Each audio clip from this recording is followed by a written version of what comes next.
Contendamos por la fe.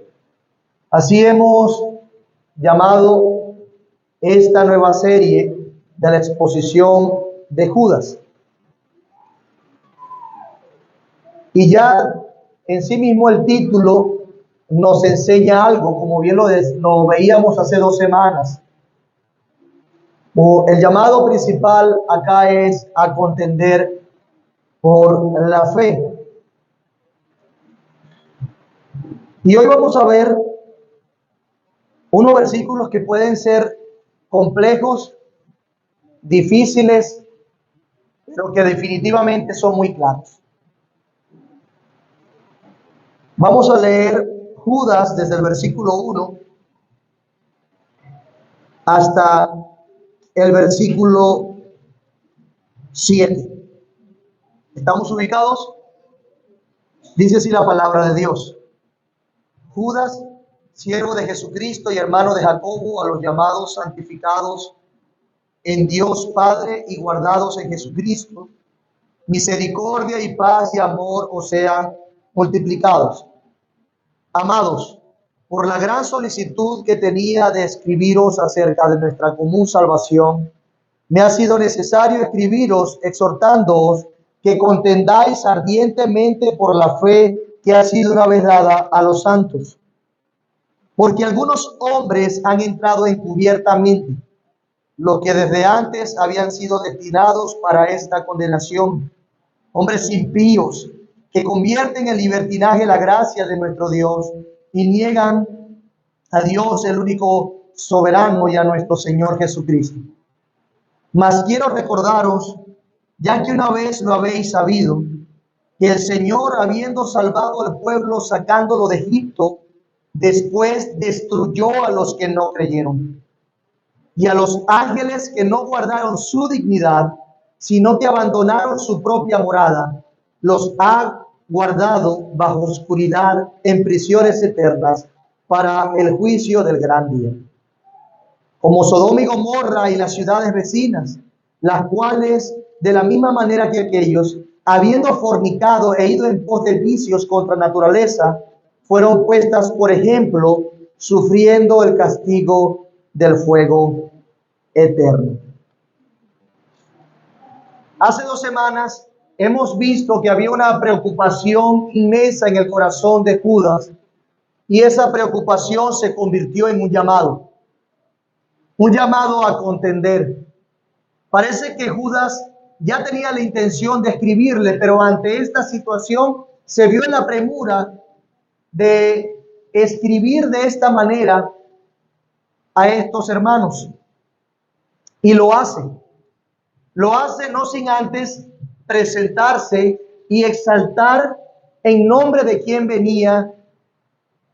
Se presenta no sin antes recordarles que él venía en el nombre de Jesús como su siervo, no como su hermano, no ostentando esa posición que tenía en la carne, sino como esclavo de Jesucristo. Y veíamos que le escribe a algunos hermanos, puesto que le dice que ellos eran guardados en Jesucristo, santificados en Dios el Padre, que han sido llamados por Dios. De manera que tenemos a un hombre preocupado, haciendo una exhortación, un llamado a algunos hermanos que se identifican como los llamados, santificados, amados, los guardados en Jesucristo. Siempre con la perspectiva de que Dios les multiplicase la misericordia, la paz y el amor. De manera que en el saludo inicial vemos que Judas asegura su identidad también para ganar confianza entre sus destinatarios, asegura su autoridad y su intención. Y habla de su manera de acercarse, que aunque él iba a decir cosas difíciles, iban a estar llenas también, o en el contexto de la misericordia, la paz y el amor. Esos hermanos eran llamados a contender. Pero contender, ¿por qué? ¿Por qué usar esa palabra tan dura? Bueno, es que su manera de escribir acerca de esa fe demuestra que su percepción de la fe a la que llama, por la que llama a contender, era determinante. La fe era algo de suma importancia. Él sabía que la gloria de Dios en la salvación y transformación de los pecadores estaba en juego. Por lo tanto, les llama a contender. Si no se contendía por esa fe que se les dio, la gloria de Dios en la salvación de los pecadores se iba a ver comprometida. Y cuando digo que se vería comprometida, no es que fracasaría el evangelio, sino que mostraría una cara equivocada de Dios y su evangelio. Y Dios siempre ha sido celoso con su gloria y con su fama. Por lo tanto, preservemos la doctrina, les dice.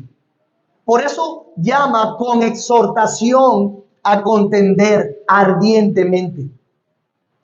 Ese pensamiento era algo que debía inundar el corazón de estos hermanos. Esa fe que se nos fue dada debemos protegerla. No es algo para tratar de manera ligera. La fe en el evangelio que se nos fue dado no es algo para tomarlo de manera indiferente. No, debían guardarla. Debían recordar ese depósito por la dignidad de quien dio esa fe. La amenaza estaba cerca. El versículo 4 nos dice la razón de tal preocupación, porque algunos hombres han entrado encubiertamente. Los que desde antes habían sido destinados para esta condenación. Estos eran hombres impíos que convierten en libertinaje la gracia de nuestro Dios y niegan a Dios, el único soberano, y a nuestro Señor Jesucristo. De manera que lo que decían y cómo vivían era preocupante.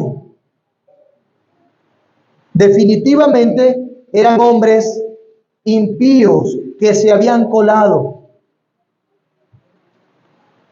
Algunos dicen que parecen que esos hombres eran como predicadores itinerantes que llegaban a predicar o a dar algún mensaje y por eso lograban colarse. Pero Judas los conocía y sus obras, la manera de vivir de esos hombres, los exponían.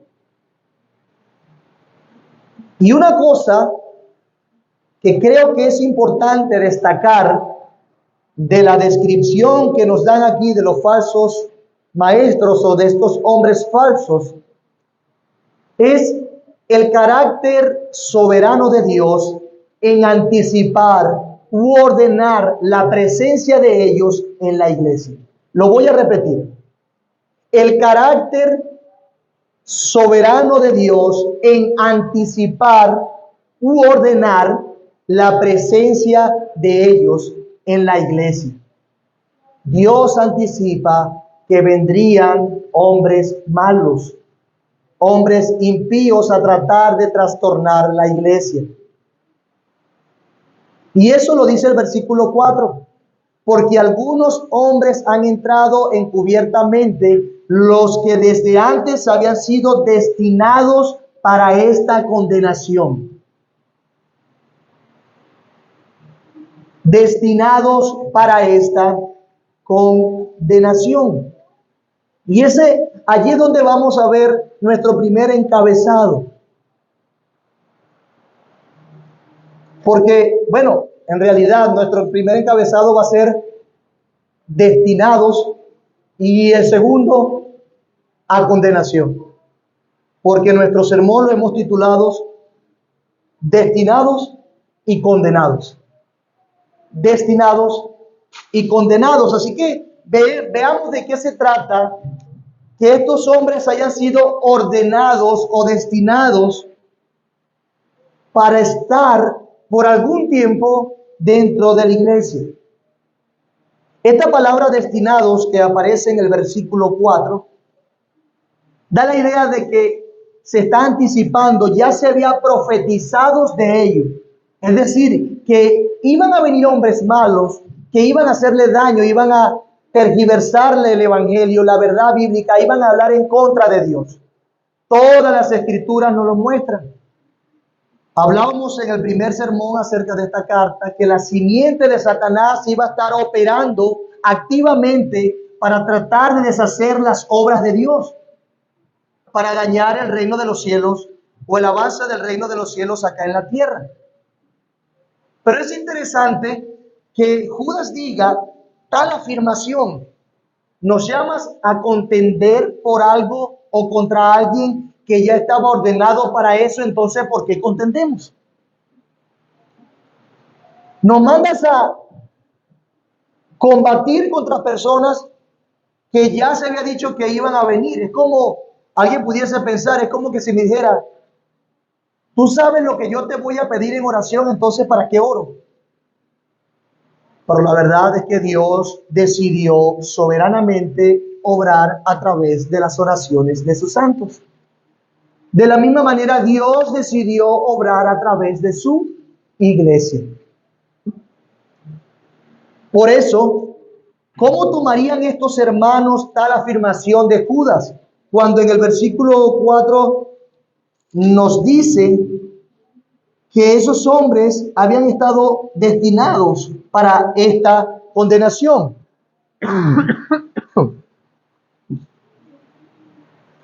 Bueno, la verdad es que ni siquiera la preocupación de Judas ante tal situación, al ver la gravedad del asunto que estaba aconteciendo entre esos hermanos, ni siquiera esa inmensa preocupación era una razón para desconfiar y desesperarse ante la situación. Ni siquiera ello. Debían atenderlo con responsabilidad, debían atenderlo con diligencia. ¿Qué debían atender? La situación de la presencia de estos hombres impíos dentro de la iglesia. Ciertamente esa situación debía atenderse, sin embargo, la ocupación y la tarea de tratar con este asunto debía ser a la luz de la perspectiva adecuada. Dios está al control. Ya ellos sabían que vendrían. Así como la iglesia de hoy sabe que vendrán hombres malos tratando de pervertir el evangelio, como ya los hay, dentro y fuera de la iglesia, o haciéndose llamar pastores en otros lugares que llaman iglesia, pero que realmente son sinagogas de Satanás. Lo cierto es que vendrán hombres malos, pero ya se nos advirtió. Ya lo sabíamos. Con buen coloquio diríamos, guerra avisada no mata soldado. Por lo tanto, ellos debían asumir la situación que, aunque grave, Dios estaba al control. Ya las escrituras tenían y tienen abundante testimonio de ello. Como bien dijimos antes, Dios guardaría a estos hermanos, porque en el saludo le dicen los guardados para Dios en Jesucristo. Y porque eran guardados por Dios, protegidos por Dios en ese sentido, podían confiar en Él. Podían ir y contender confiando que sea lo que sea que pasase, Dios seguía estando en su trono. Quizás esas personas iban a irse a otro lugar a predicar e iban a ver el daño que podían estar haciendo, pero Dios seguía estando en su trono. Por lo tanto, Dios lo iba a seguir guardando a ellos y a la iglesia. Y en esos momentos de tensión, en esos momentos difíciles, cuando hay que contender, cuando hay que hablar a los herejes, o cuando hay que hablar a aquellos que van a un camino de herejía, a un camino de falsa doctrina, cuando vemos que están en un error, nosotros sabemos que las cosas allí no son fáciles.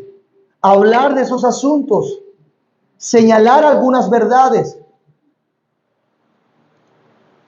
Muchas veces las cosas en esos casos van a parecer que se salieron de las manos.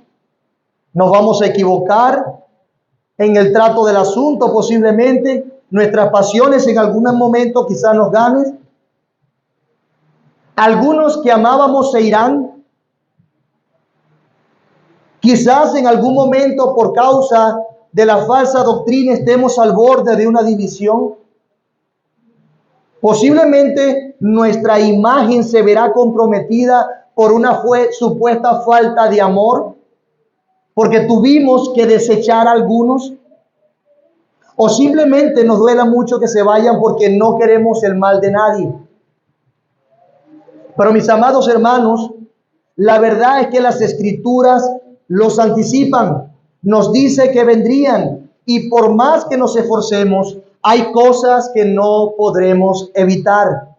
Ellos seguirán respondiendo a sus pasiones y deleitándose en sus maldades, haciéndose reos del juicio de Dios. Por eso es que cuando Judas dice en el versículo 4 que ellos ya estaban destinados a esa condenación, vendría a ser un consuelo, un ánimo también y un estímulo para hacer lo que hay que hacer en esos momentos, para contender por la fe que una vez se nos ha sido dada, cuando haya que hacerlo, implique a quien implique. Una vez más, la soberanía de Dios actúa como un bálsamo que consuela nuestras vidas ante situaciones tan complejas como estas, cuando tengamos que contender por la fe. Ellos estaban destinados para ello. Pareciera que también Dios, a través de estas personas,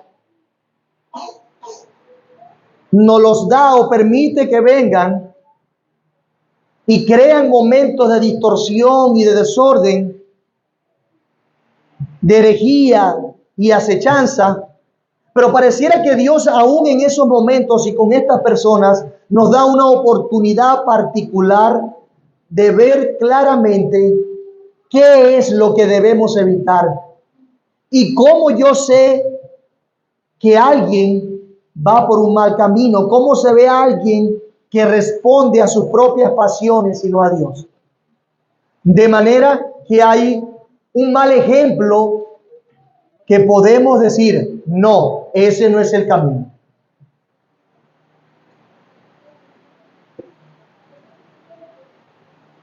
Parece también entonces ser que la presencia de estos hombres puede ser en algún momento, de acuerdo a la soberanía y sabiduría de Dios, una gracia que nos prevé, nos ayuda a identificarlos y a ver, hey, no, eso no está bien, y fortalece nuestras convicciones.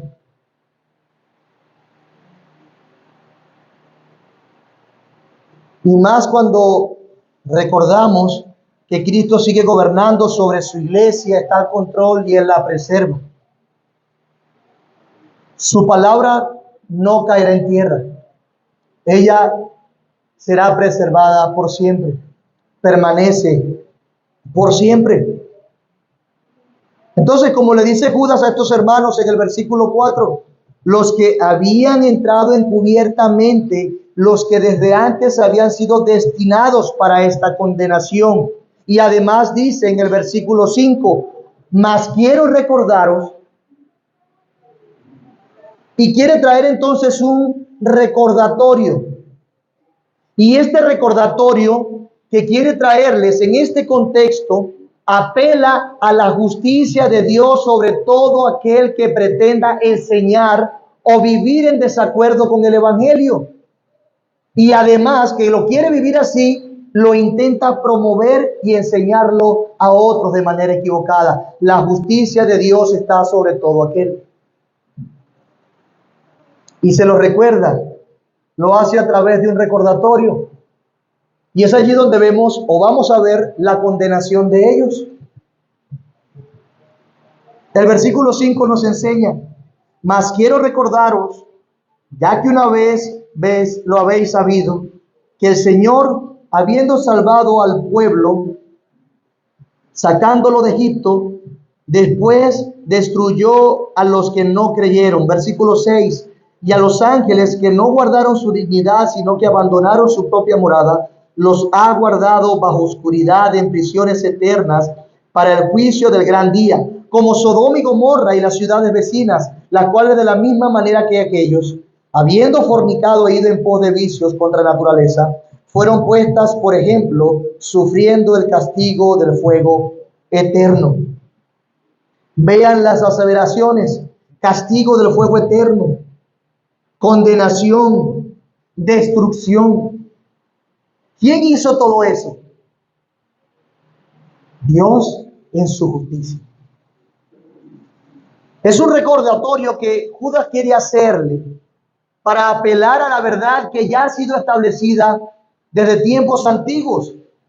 Ya ellos sabían estas cosas, pero era necesario recordarlo y aplicarlo particularmente a la situación que tenían en ese momento. 3 ejemplos, hasta ahora, 3 ejemplos históricos: Israel,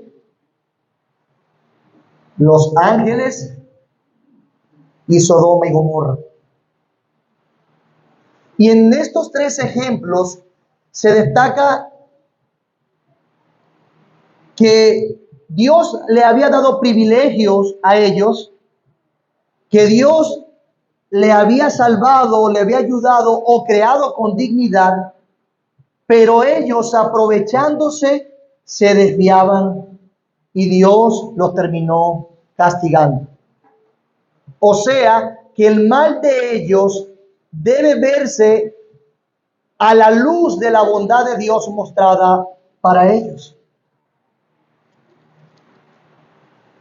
Dice el versículo 5: mas quiero recordaros, ya que una vez lo habéis sabido, que el Señor, habiendo salvado al pueblo sacándolo de Egipto, después destruyó a los que no creyeron. Y es interesante porque pudiésemos decir: Dios los salvó y los destruyó. Dios sacó a muchas personas de Egipto, pero no todas entraron a la tierra prometida. ¿Qué privilegios tenía Israel?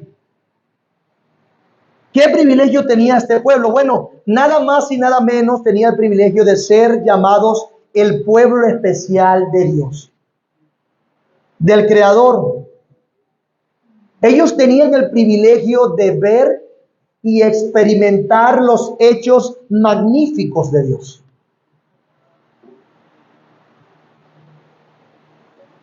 Ellos experimentaron la protección de Dios ante los embates de la naturaleza, literalmente. Ellos fueron alimentados por el Señor y ellos vieron los milagros y la gloria de Dios cuando los sacó de Egipto. No solamente las plagas, sino también cuando pasaron el mar. Pero a la primera de cambio, decidieron hacer un becerro de oro.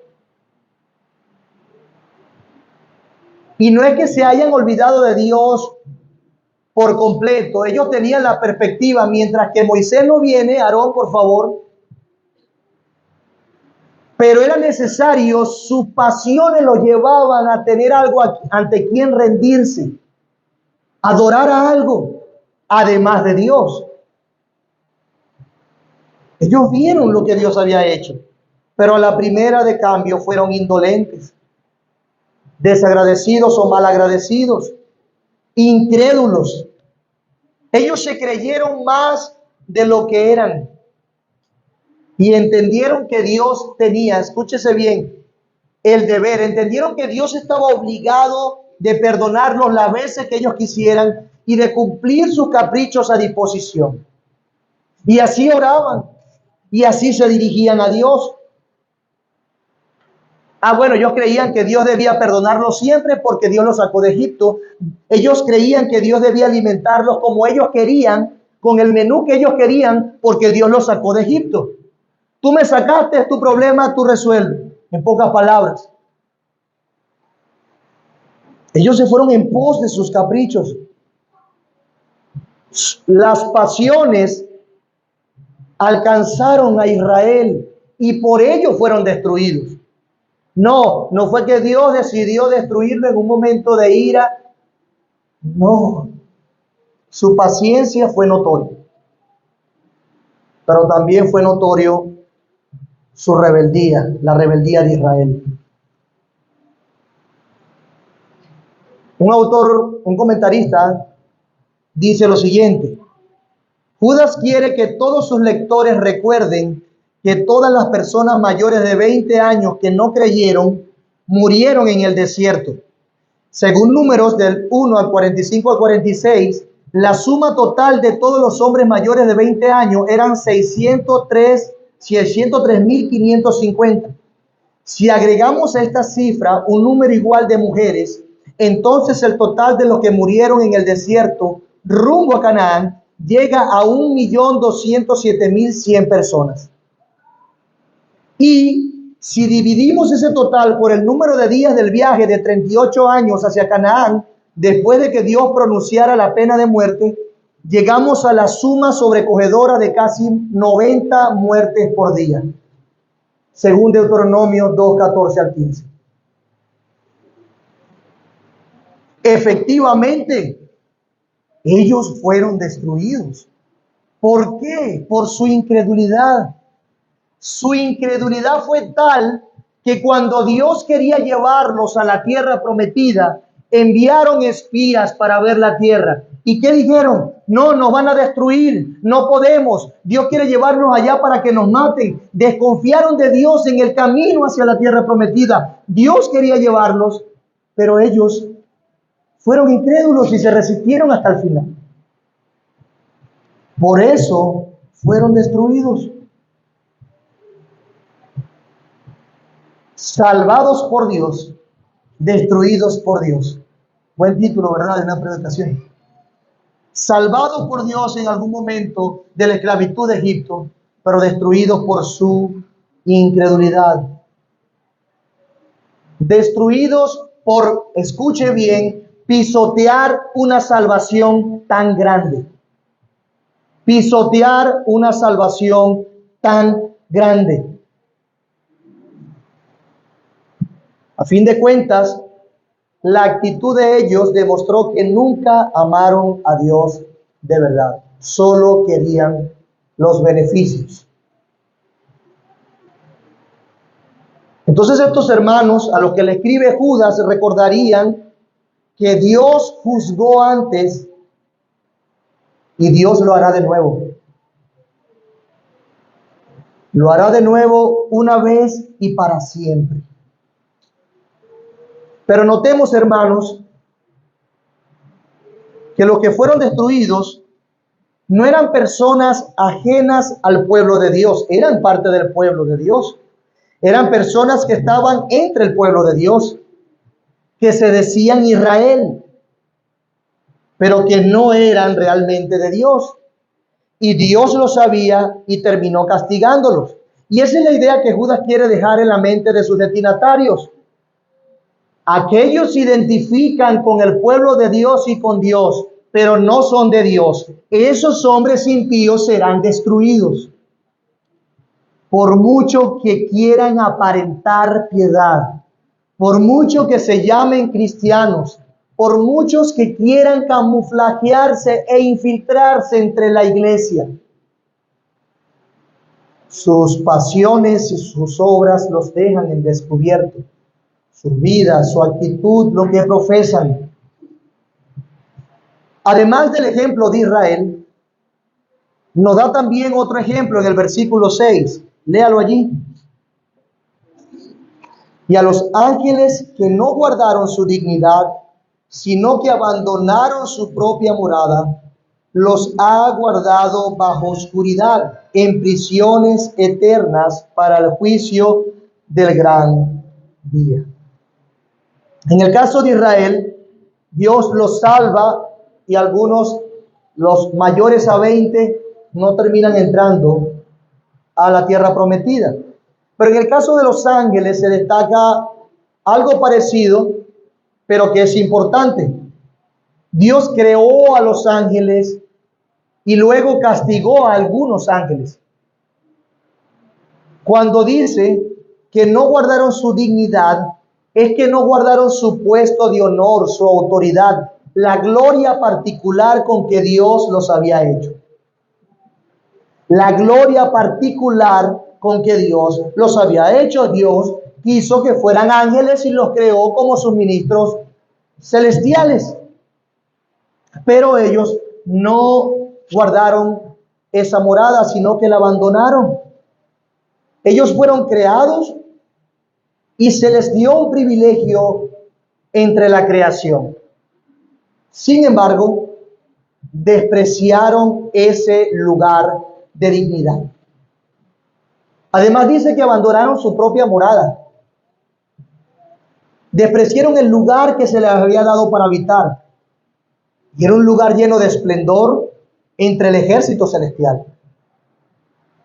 Literalmente estuvieron en desacuerdo con su creador con respecto a su morada, estuvieron en desacuerdo con su creador con respecto a su puesto de honor, queriendo un lugar más alto, queriendo más gloria de la que se le asignó, y por lo tanto fueron castigados y están preservados para el juicio del gran día. Y cuando vemos todas las escrituras nos damos cuenta que el orgullo fue la causa principal. El orgullo, hermanos, fue la causa principal y directa de su caída. El orgullo. Por eso es que están reservados para el juicio del gran día.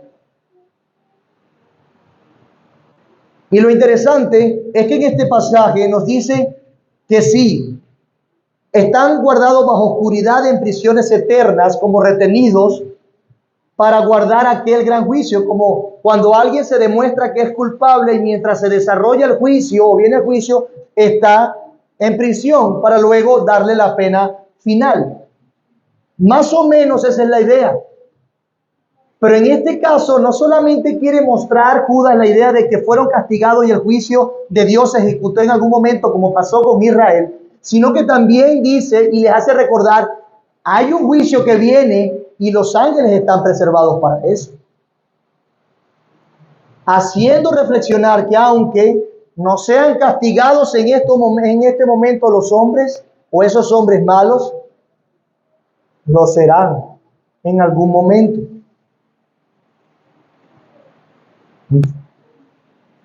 Es interesante porque los ángeles caídos no pueden escapar de ese día del juicio y de esas prisiones.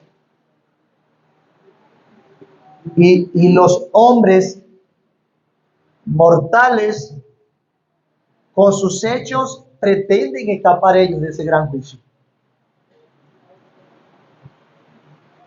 Entonces tenemos aquí el ejemplo de los ángeles. Sí, Dios los creó con esplendor y gloria, con un puesto de dignidad en los ejércitos celestiales. Sin embargo, ellos están reservados para el juicio eterno. Dios los ha de castigar. Y luego tenemos a Sodoma y Gomorra, ciudades muy conocidas, ¿verdad? El versículo 7 dice, como Sodoma y Gomorra y las ciudades vecinas, las cuales de la misma manera que aquellos, habiendo fornicado e ido en pos de vicios contra naturaleza, fueron puestas por ejemplo, sufriendo el castigo del fuego eterno. Es interesante que los ángeles no quisieron ese lugar de honor, ni quisieron lo que Dios había hecho con ellos y querían dejar lo que por naturaleza se les había dado. Wow, pero los de Sodoma y Gomorra también hicieron eso. Dios le dio un lugar de honor como hombres y mujeres y se dieron a sus fornicaciones, tergiversando lo que eran como individuos, como hombres y mujeres. Como Sodoma y Gomorra y las ciudades vecinas, las cuales de la misma manera que aquellos, habiendo fornicado e ido en pos de vicios contra naturaleza, fueron puestas, por ejemplo, sufriendo el castigo del fuego eterno. Y en este caso, al evaluar lo de Sodoma y Gomorra, Ya sabemos que no se conformaron con ser hombres o mujeres, sino que fueron buscando otras cosas. Debemos recordar que no es la primera vez que se usa el ejemplo de Sodoma y Gomorra o como referencia al juicio y castigo de Dios. Moisés lo menciona, Isaías lo menciona, Jeremías lo menciona, Ezequiel, Amós, Sofonías. Jesús las menciona como ejemplo del juicio. Los apóstoles, Pablo, Pedro, Juan. Parece que Sodoma y Gomorra es una referencia al castigo eterno, al castigo de Dios, a la justicia de Dios. Fueron puestos como ejemplo. Y este ejemplo de Sodoma y Gomorra evoca la idea de salvación y juicio de Dios conocido en ese momento. Y allí tenemos que irnos miles de años atrás, cuando Sodoma y Gomorra existía en todo su esplendor. Recordemos esto. Unos cientos de años antes de que Sodoma y Gomorra fuera destruida, sucedió un evento cataclístico. ¿Cuál fue? El diluvio. La creación se conmovió porque Dios estaba juzgando. ¿Lo recuerdan? Porque la maldad se había aumentado y el pecado creció. Y Dios dijo, voy a destruirlos. Y lo destruyó por agua. Vino un gran diluvio.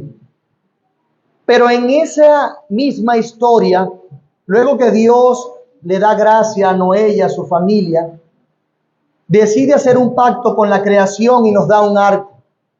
Un arco que recuerda y que nos recordaría y que les recordaría a ellos que no iba a destruir más el mundo con agua.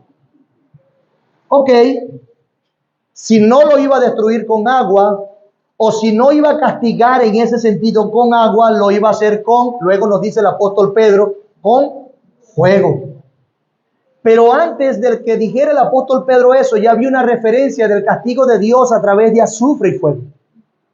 ¿Quiénes son? Sodoma y Gomorra.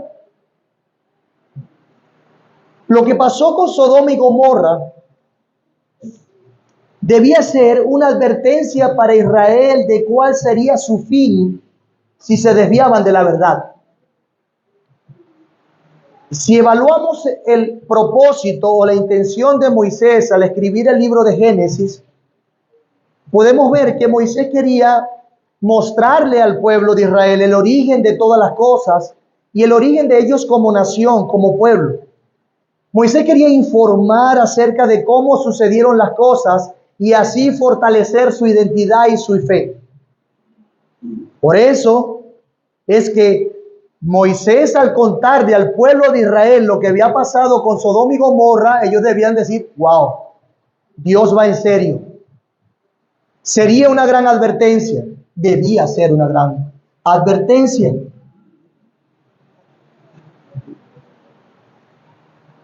Pero parece que no fue de tanta advertencia el castigo de Dios con el diluvio, con Sodoma y Gomorra.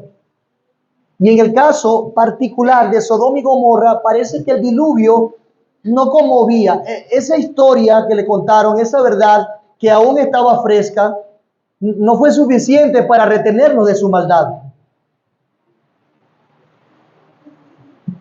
¿Cómo era Sodoma y Gomorra antes de su decadencia? Si usted va a los lugares donde estaba, el lugar físico y geográfico donde estaba Sodoma y Gomorra, se dará cuenta que a un lado está el Mar Muerto y eso es desierto, planicie. Pero Sodoma y Gomorra no siempre fue así. Sodoma y Gomorra era un pueblo que debía entenderse que era responsable delante de Dios y el que además tenía la información necesaria para responder al Señor. Era un pueblo frondoso y fértil, pero se desviaron, habiendo fornicado e ido en pos de vicios contra naturaleza. Eso es lo que nos dice el pasaje. Eso nos recuerda la descomposición moral que había en aquella ciudad. Sus fornicaciones terminaron en conductas homosexuales, literalmente. Las ciudades vecinas fueron destruidas por eso y también sufrieron el juicio de Dios, o literalmente, como dice el pasaje, el castigo del fuego eterno. Ciertamente esa civilización, esa ciudad, esa cultura, culturalmente y físicamente desapareció para siempre. ¿Por qué? Porque Dios los castigó. Quizás algunos hasta este punto piensan que Dios fue muy malo, que tomó malas decisiones, que fue inmisericordia con Israel, que fue inmisericordia con los ángeles, que fue inmisericordia con Sodoma y Gomorra. Pero una vez más, la verdad es que el fin de ellos fue la consecuencia de su constante y deliberado rechazo a Dios. Ellos querían eso. Ellos no quisieron a Dios y cosecharon el anhelo de sus pasiones. Una vida sin Dios, con su castigo. Y sigamos evaluando esto un poco para que nos siga dando más luz. Israel, en vez de arrepentirse, luego de varias llamadas al arrepentimiento y llamadas a confiar en el Señor, no lo hicieron. Fueron arrogantes, quejumbrosos, caprichosos y necios. Los ángeles, ante el esplendor que tenían en que los pusieron, tuvieron inconformidades. Su orgullo les ganó. Dejaron la adoración a Dios para servirse a sí mismos. Wow, eso lo hicieron los ángeles. Ahora Sodoma y Gomorra también tenía fresca la idea del juicio de Dios con el diluvio. De hecho, con Sodoma y Gomorra ya Dios estaba tratando, Dios los había castigado y Dios además había mostrado su salvación con Abraham. ¿Recuerdan la historia? Vinieron reyes del norte, avanzaron, destruyeron, conquistaron otro reino, inclusive lo de Sodoma y Gomorra, y se los llevaron cautivos. Y se llevaron con ellos a Lot. ¿Recuerdan? El sobrino de Abraham. Pero cuando Abraham escuchó esto, dijo, se encomendó al Señor y fue a buscar a su sobrino. Y el punto es que los reyes de Sodoma y Gomorra salieron beneficiados porque toda la riqueza que se habían llevado, él las buscó, se las trajo de vuelta. Por eso Génesis 14:17 dice, cuando volvía de la derrota de Kedorlaomer y de los reyes que con él estaban, salió el rey de Sodoma a recibirlo al valle de Sabe, que es el valle del rey. Entonces Melquisedec, rey de Salem y sacerdote del Dios Altísimo, sacó pan y vino y le dijo, diciendo, bendito sea Abraham del Dios Altísimo, creador de los cielos y de la tierra, y bendito sea el Dios Altísimo que entregó tus enemigos en tu mano. Y le dio a Abraham los diezmos de todo. ¿A quién? A Melquisedec. Entonces el rey de Sodoma, hablando con Abraham, dijo, dame las personas y toma para ti los bienes. Y respondió Abraham al rey de Sodoma, he alzado mi mano a Jehová Dios Altísimo, creador de los cielos y de la tierra, que desde un hilo hasta una correa de calzado, nada tomaré de todo lo que es tuyo, para que no digas, yo enriquecí a Abraham, excepto solamente lo que comieron los jóvenes y la parte de los varones que fueron conmigo, Aner, Escol y Manre, los cuales tomaron su parte. ¿Qué tenemos aquí? Una historia que ilustra que Dios usó a uno de sus siervos para devolverle las riquezas a los reyes de Sodoma y Gomorra. Y los reyes de Sodoma y Gomorra tenían claro quién era Dios, el único Dios viviente, altísimo. Tenían de vecinos a Melquisedec. Ellos no estaban ignorantes cuando se entregaron a sus pasiones y a su desorden.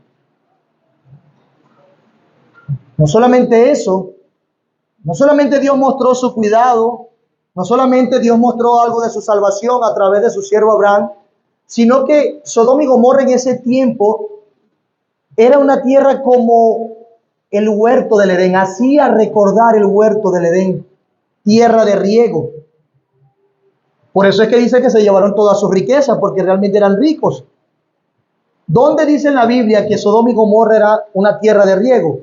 Parecida al Edén. Bueno, Génesis 13:10 dice, y alzó Lot sus ojos y vio toda la llanura del Jordán, que toda ella era de riego, como el huerto de Jehová, como la tierra de Egipto en la dirección de Zoar, que es un delta frondoso, antes que destruyese Jehová a Sodoma y a Gomorra.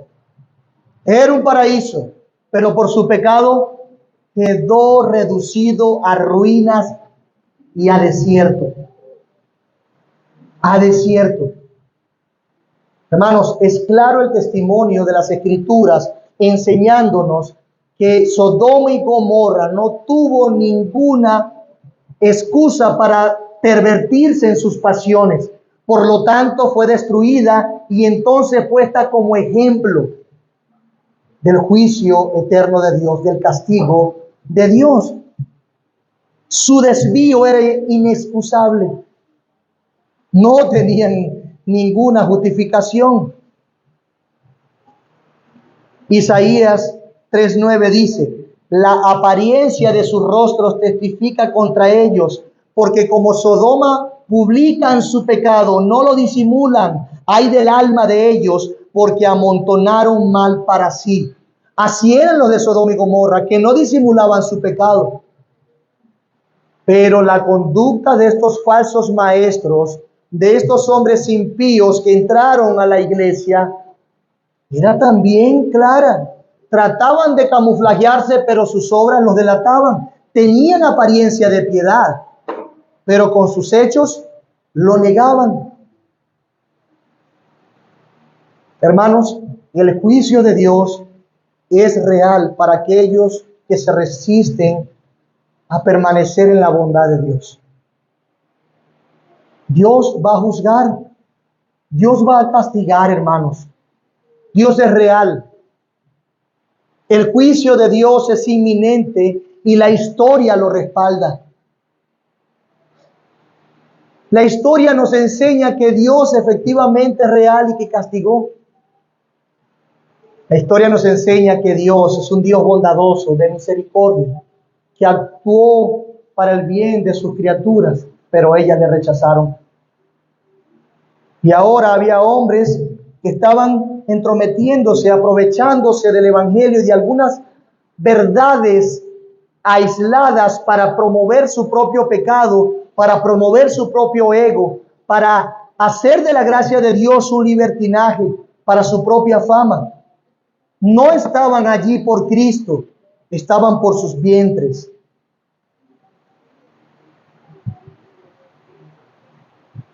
Eso fue con los hermanos en aquel tiempo cuando Judas le escribió, pero ¿qué de ahora? ¿Será que esta enseñanza está fresca para nosotros hoy? ¿Será que podemos ver hombres con estas características?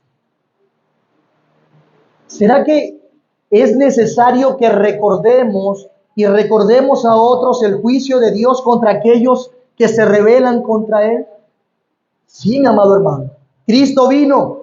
Cristo venció de una vez por todas. Estamos en el nuevo pacto, pero las advertencias siguen siendo igual y los intentos de Satanás están allí tratando de pervertir la obra del Señor. Satanás sigue activo y operante, como león rugiente buscando a quien devorar. Por eso necesitamos estar apercibidos, guardados, fervientes en oración, como lo veremos más adelante, para contender por la fe que una vez se nos fue dada. Ahora tenemos el privilegio de saber con claridad y contundencia que tenemos la victoria, que aquellos fueron ordenados, que ya se nos anticipa de que vendrían y que Dios habría de preservar su iglesia porque las puertas del Hades no prevalecerán contra ella. Pero eso no significa que no debamos luchar. Eso no significa que no debamos predicar y contender. Eso no significa que nos vamos a quedar tranquilos, echándonos aire como si nada pasara. Aquel que ha sido llamado y apartado por Dios siente desde lo más profundo la verdad del Evangelio y anhela que sea mantenida sin tacha, sin ningún tipo de modificación. Juan el Bautista anunciaba al Mesías y mira lo que decía. Allí en Mateo 3:7. Al ver él que muchos de los fariseos y de los seduceos venían a su bautismo, les decía: generación de víboras, ¿quién os enseñó a huir de la ira venidera? Si se dan cuenta, a huir de la ira venidera. Haced pues frutos dignos de arrepentimiento y no penséis decir dentro de vosotros mismos: a Abraham tenemos por padre, porque yo os digo que Dios puede levantar hijos a Abraham aún de estas piedras. Ya también el hacha está puesta a la raíz de los árboles. ¿Por qué? Porque el Mesías había llegado.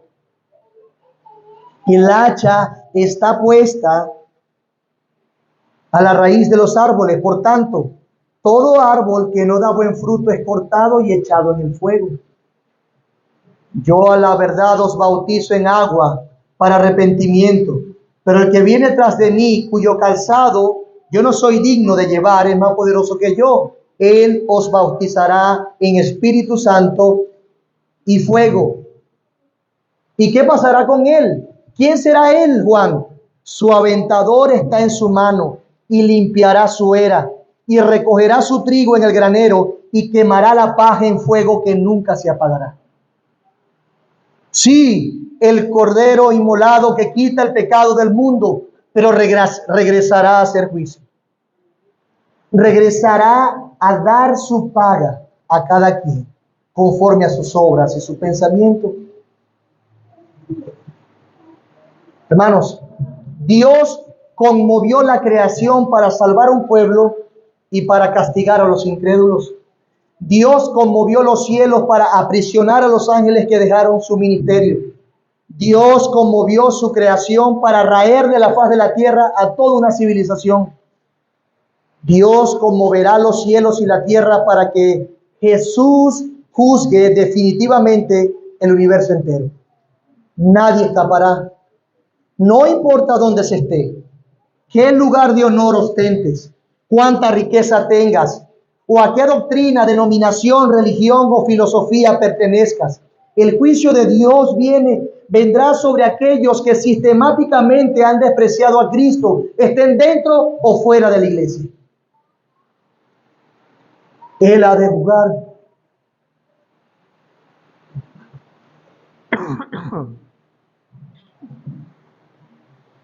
Estos hermanos necesitaban recordar estas cosas. Los falsos maestros definitivamente necesitaban escuchar esta advertencia. Sí, Dios es misericordioso y amoroso, pero su amor demanda justicia para los que despreciaron esa paciencia y ese amor. Por eso Cristo es tan valioso. Hermanos, por eso Cristo es tan valioso. Porque fue el Cordero y es el Cordero inmolado, quien llevó sobre sí la ira de los que Dios guardó, de los que Dios llamó, de los que Dios santificó. Cristo.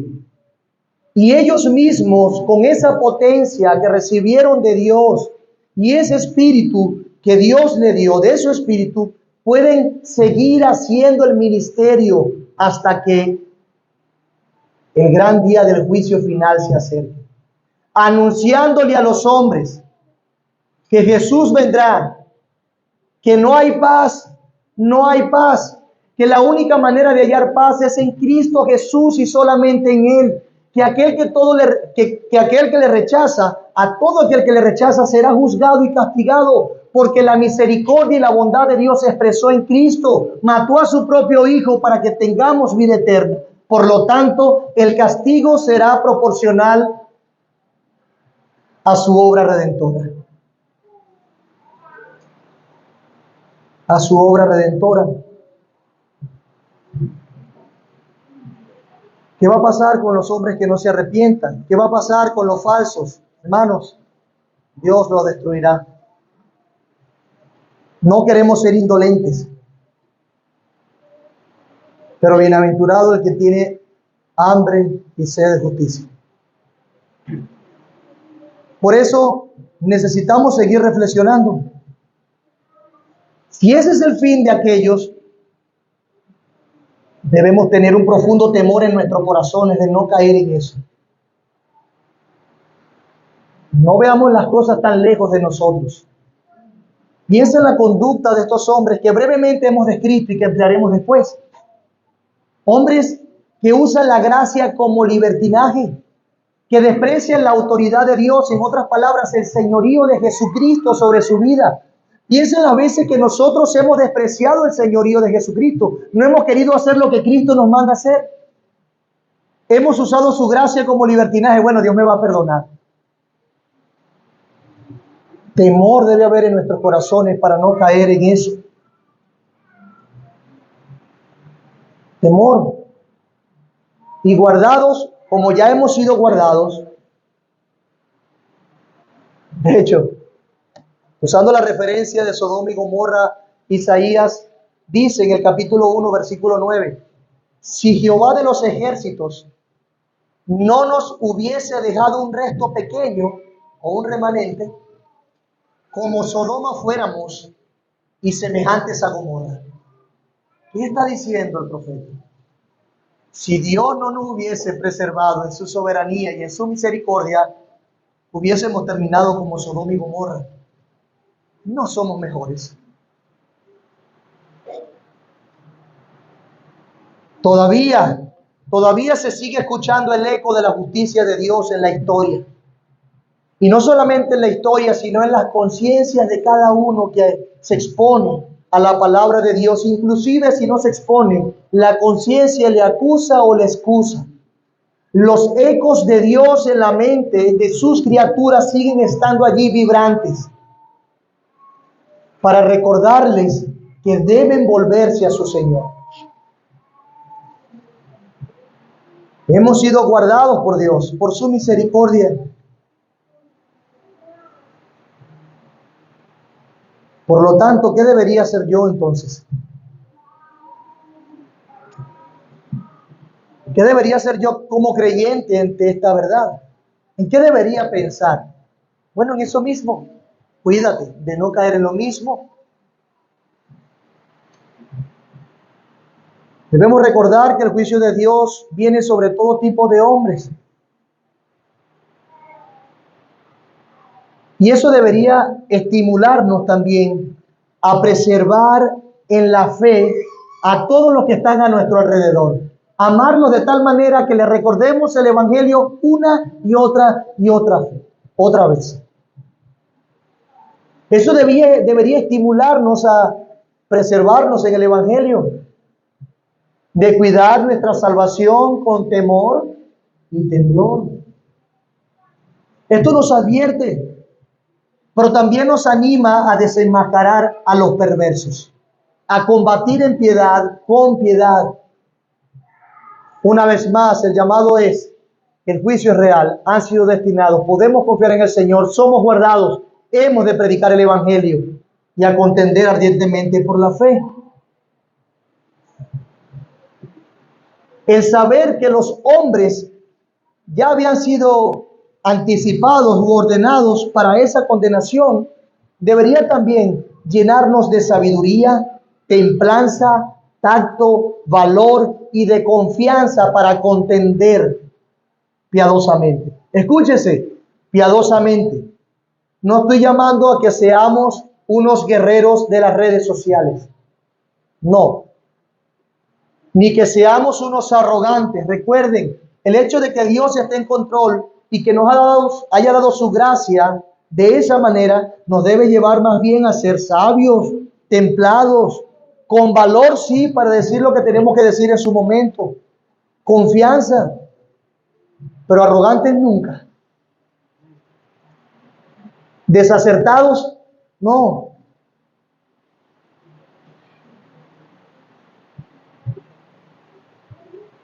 Y misericordias tampoco.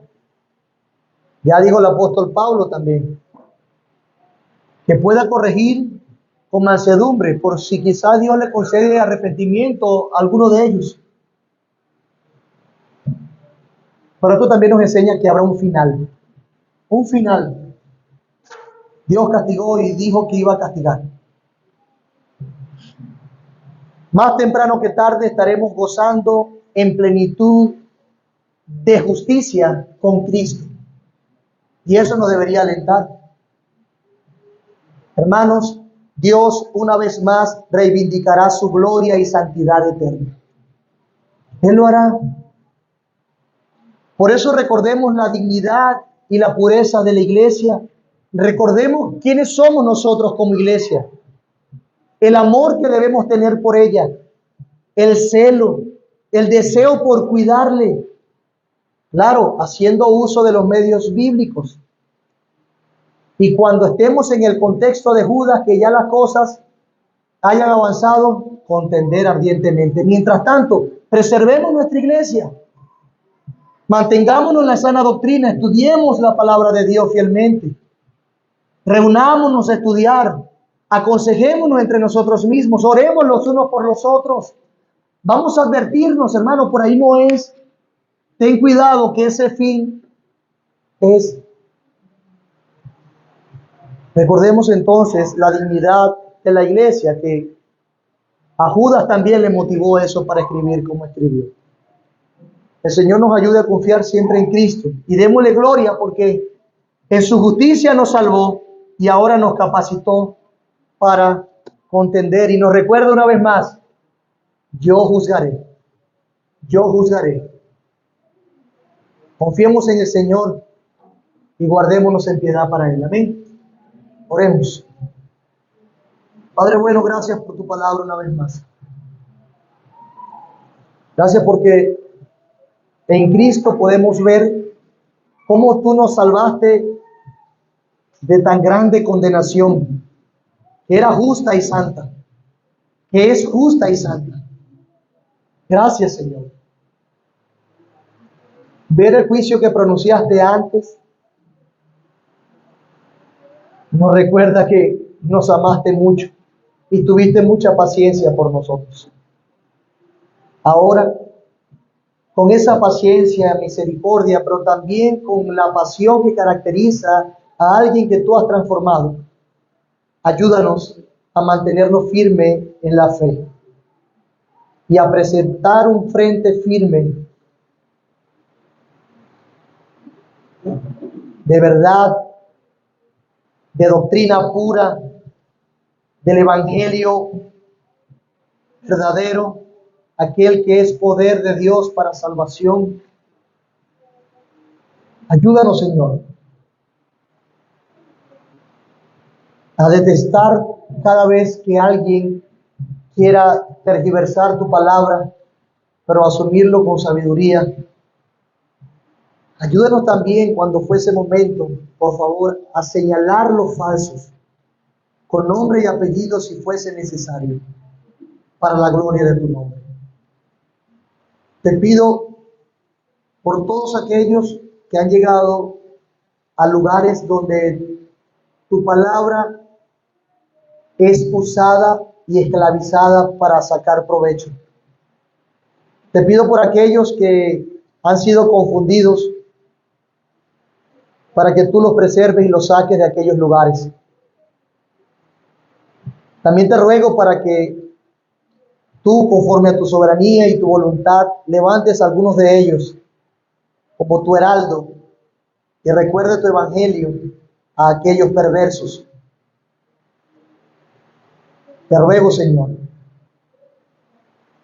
que los hombres buenos que tú has hecho buenos,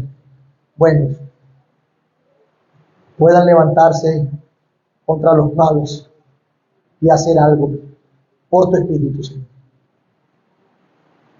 Guárdanos como iglesia y danos la gracia, la sabiduría para atender estos asuntos y síguenos enseñando en el nombre de Jesús.